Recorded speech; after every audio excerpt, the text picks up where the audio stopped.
എവിടെയുള്ളത്? ആ, ഞാൻ കുറച്ച് കഴിയുമ്പോഴേക്കും അവിടെ എത്തും. എന്താ സ്ഥിതി? എന്താ ഓ, കിട്ടിയോ? ആ അതായിക്കോട്ടെ, ആയിക്കോട്ടെ. 8 മണിക്കല്ലേ? ഓ, അപ്പോഴേക്ക് ഞാൻ എത്തും. ഇതെന്താ ഇവിടെ? ഓ, എടാ ഞാൻ എത്തും. ആ, ഓക്കെ. അല്ല, ഇതെന്താ കഥ?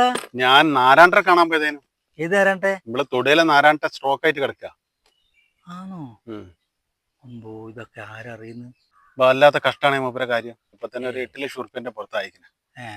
അതിന്റെ ഹോസ്പിറ്റലുകാര് എല്ലാ കാര്യങ്ങളൊക്കെ ആയിട്ട് സാമ്പത്തികമൊക്കെ ആയിട്ട് വലിയ പ്രയാസമായിരിക്കില്ലേ? സാമ്പത്തികത്തിനൊന്നും കുഴപ്പമില്ല. അതൊക്കെ കാണുന്ന പറമ്പൊക്കെ മൂപ്പരതാ. ഇശൊക്കെ ഉണ്ട്. പക്ഷെ എന്താണ്, ആരും ഇല്ല നോക്കാനും പിടിക്കാനൊക്കെ ആയിട്ട്. പാരമ്പര്യമായിട്ടുള്ള സ്വത്താ. പ്രാവശ്യം തേങ്ങയൊക്കെ വളരെ കുറവാണോ? അപ്പൊ അതാരത് അവിടെ തേങ്ങ വെറുക്കുന്നു? ഓന് പറഞ്ഞ പോലെയൊക്കെ തന്നെ പാരമ്പര്യമായിട്ട് കണ്ടുപോലത്തെ എടുത്ത് നടക്കുന്ന ആൾക്കാരാ. രമേശ്